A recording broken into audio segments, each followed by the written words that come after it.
Today we are in our beautiful Airbnb here in Porto. We're going to be doing the 3 things that we found about Porto, which is the accommodations, the people, and just exploring the city, you know, with kids and With how kids, is yeah. it with kids. Yes. So right off the bat, the accommodations are absolutely beautiful. Yeah. Oh my God, this Airbnb was just lovely. The windows, that's what we were like, we have to do a video from here because the windows are just breathtaking.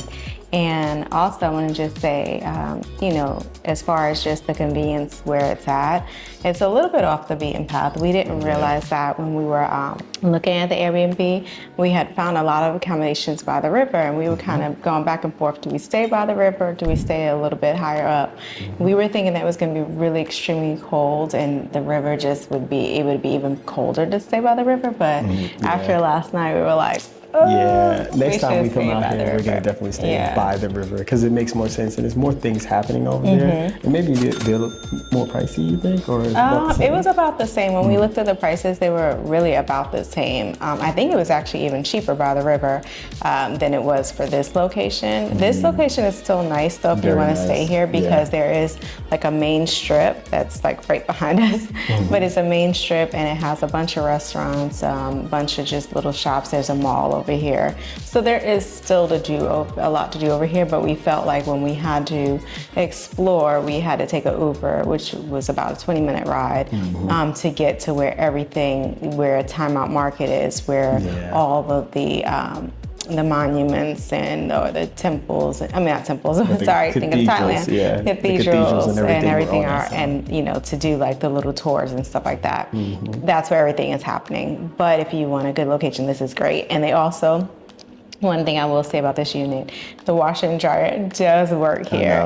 Yeah, because we were struggling at the one in Lisbon right now, and I think it's because this one is newer and the size too. Yeah, so if you are looking for a unit, make sure it has like a bigger washer unit that also converts into a dryer, and those do work. The small ones, don't do it. I don't understand. I can't put it. It was a headache. Don't even, just wash your clothes and then take them to a dryer if you're gonna come with kids, because we found that like don't overpack. You can wash here, but just the dryers here at the laundromat are really fast. Yeah, they're hot, just like you said in the other video. The other thing I'll say about the accommodations is that even if you stay on this side, and we'll make sure we link just the city location where we're at in this area or the neighborhood location, there are a ton of neighborhood tours going on, a ton of city tours starting from here too. When I was outside just a minute ago, a lot of people were just leaving. It was about 20 of them. So they may start early in the morning and then make their way further down. So the Airbnb host did explain that. She said what you could do is kind of like start up here and then make your way down to where the cathedral is, the big cathedral is, and then you kind of just keep making your way down the hill and eventually you end up at the river. Now we started that yesterday and we went out, I think maybe 10, ate breakfast. And we were there. We were out all day. We didn't get back until like, what, 9? Yeah, almost about 9 o'clock, but it was a full day just to explore, and that's what we really loved about it. So, and I will say I found that Porto it's hilly, but it wasn't as bad as hills as Lisbon. Yeah. Lisbon I mean, it has was its places, but it's not as bad. It's not as bad. You don't have like all those steps that you have to go up and down, or the hills are like a little bit a slight incline, and it gradually goes up, where Lisbon is like steep. Yeah, it's no joke. It's like, no joke. This is what we're doing. Yeah, okay. So as far as the people, I found the people in Porto a lot nicer than the people in Lisbon. Porto, the people were just so friendly, even at the restaurants, you know, willing to help and go out of their way. Yesterday we came into a situation where Carter, there was really nothing for him to have when we went to breakfast. And the waiter, he was just really nice, and he was just like, okay, well, we can do this, and that. He was gonna make him a grilled cheese sandwich. Then he was going to, you know, everything he can possibly do. And then at the end, we ended up, he wanted what we had, which was the caramel topping on our French toast. He was like, he looked at ours and looked at his and was like, I got bread and y'all got this beautiful meal.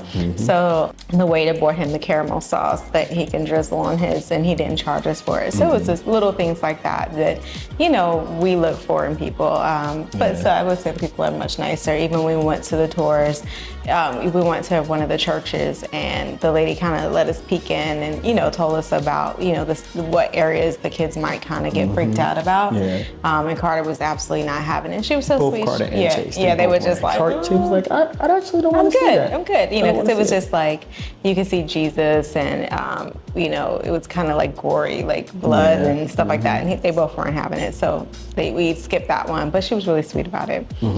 So I like the people here. I think it's a lot friendlier. I would say also, like, just walking around in the streets with the people, everybody was like kind of like, you know, not really to themselves, but just really taking in things more and experiencing things more. The one thing that I do notice, because Lisbon, I believe, could be an area to where a lot of tourists flock to, even though here as well too. But we've noticed more kids here than we did in Lisbon, meaning families, big families. So I mean, we saw groups of 10 coming into the restaurants. We saw groups of 6, you know, families with little kids. And just the people in general, they're going about their way, but they are nice. You know, they are nice to, you know, be accommodating. That's the one thing I like. So, and also, the biggest thing that we notice is like, it's a different vibe. It's like, kind of like, let's say, laid back. Yeah, it's laid back. Like, say if you're in the city and you're on an 8, like you're going at an 8, there's about a 6. Like everybody's just like, you know, I'm gonna sit down right here. I'm gonna smoke a cigarette. You know, we don't smoke. It wasn't like the hustle and bustle. Like gotta go. It was a lot more laid back and not as crowded. Which not was as crowded. Really nice. Yeah, even down by the river, it was not as crowded down by the river. And I know we'll do a video comparing the two, but it just wasn't as crowded as Lisbon was. So that was really nice. And it made everything, the experience on everything, even the tours that we did, you didn't have to wait. Everything was just, you know, nice go. Even the restaurants, I will say, the restaurant we went to last night was amazing. Yeah, it was. And we'll tell you the name. I can't think of it right now, but the restaurant was amazing. I will say you do need to make reservations. We just got so blessed every time we went. We walked in and we had a table ready for us. He's like, 4? Let's go. Let's go. Where 5 minutes later, they were turning people away because they were like, oh, do you have a reservation? No, you don't, you know. So really, really lucked up. And I will tell you, like Talia, we'll link her information, but she's great with advice as far as restaurants to go to and restaurants to avoid, because we went to some of the restaurants that were on the main, anything on the main strip where you see like back to back restaurants, avoid those. Anything on those little side streets, go to them. Yeah, we really were told by our Airbnb host, tour guides, pretty much everyone, hey, don't eat by the river. It's gonna be expensive and the food's not great. It's a trap. It's a tourist trap. So I guess that's what also gave us the time to explore. Being up this way, we had to like take an Uber down. So it gave us time to really explore like different restaurants or different areas, which was nice because I think if you're down by the river, you might get stuck just there and not really exploring what else Porto has to offer. So, and especially if let's say if there could be an older generation that's maybe not on TikTok or not looking up reviews and such like that, you may, like Rosette said, think this is it. This is the only thing you have. Porto is not as big as Lisbon, but it's a nice city. Oh, it's so nice. It's a nice There's city. not as much graffiti as well, too. We didn't notice that. The I mean, some places we notice it, but not everywhere. Not everywhere. So that was pretty cool. All right. So exploring City Kids, we liked it a lot better. It was just a lot more calmer, and we kind of touched on that before. So just a lot more calmer for the kids. We decided on this one, the last in Lisbon, we did a walking tour, which we absolutely love, and we highly recommend you do a walking tour. Definitely. However, this one, when we suggested to do a walking tour with the kids, they kind of just was like, gave us a little like again. They were gonna go along with it, but they were just like again. So what we did was we had everything that we wanted to do from our itinerary, and we kind of just was like, well, let's just walk around, let's see, and we would go to those things as we were walking to them, walking around the city. And I think the kids enjoyed that a lot better than just having someone take us from point A to point B, because it gave us time to slow down, to relax, gave us time to go into the fancy McDonald's that's here and get a treat and, then pick up and walk again. It gave us time to explore and things like that, which was really nice at our own pace. Yeah. So I will tell you, and I think our photographer told us that as well. Okay, sorry, still going. But our photographer told us that as well. She said, it really takes some time to just stop from your itinerary and just explore Yeah. and fall in love with the city. And we actually did fall in love with Yeah. Porto. I think Porto stole our heart. It was like, it's just, I don't know, it kind of reminded me, if you're from New York, Lisbon reminded me of going to Manhattan with the hustle and bustle of Times Square. Yeah. Porto was like you're going to Long Island with, it's a little bit slower pace. Things are not as fast. You get to walk around and just explore, and it's just a little bit more peaceful. Yeah. So that's what we kind of liked about it. Or if you're in the Atlanta area, let's use Atlanta or a southern thing. If you're in the city of Atlanta and then you come out and let's just say you go into like the new Buckhead, where it's not party, it's not club, but it's a little bit more slower pace. You still have shops, still have restaurants, but it's a different vibe than downtown Atlanta. Completely different vibe. And I'm talking about during the day, I'm not talking about during the night, if you know what I mean. So. And also I will say, the nice thing about it too is if you do explore the city and you are with the kids, just like try to find stuff that they're going to be interested in too. You know, find those local spots and that it's going to be nice for them. I will say any restaurant you go to, they will accommodate the kids. So don't be scared if you look in and it just looks too fancy, or if it looks like the tables are too close, or you just see a bunch of adults. Don't worry about that. They are more than happy to have the kids come in the restaurant, because from what I've heard and what I've experienced is that they work around the kids, and the kids are just a part of life here. Yeah, you know? they're part of life. Now you may, the funny thing about it with the kids, if people from different places coming here, I did notice they were like, why are the kids here? I thought this was a nice restaurant. Whereas the staff and everybody at the restaurant here locally, like, no, come on in. But the foreigners, or if you're a traveler and you're not used to that where you're from, you may look at the kids different. I just noticed that, not with us, but with other kids. They're like, wow, why are there two kids here? It's a nice restaurant. What is going on? Yeah, but so, the locals, they didn't care. They did not care. And be prepared to eat at 8 o'clock at night. Yeah. Like, we were early at like 6, 7, I want to say. And we were like, okay, is it going to open? But that's normal for them. Everything is going to be closed until like 6, 7 o'clock. And then it'll open. And then people are coming in at 9 o'clock to eat and stuff like that, where everybody else is just like, oh, okay, you know, this is normal for them. And we're like, we're hungry. But I did will say the food did fill us up a lot longer. It did, yeah. We weren't as hungry throughout the day. We would get snacks, you know, maybe some ice cream and stuff like that. But as far as being hungry, no, not starving. We weren't starving. You know, it was actually, the food filled you up.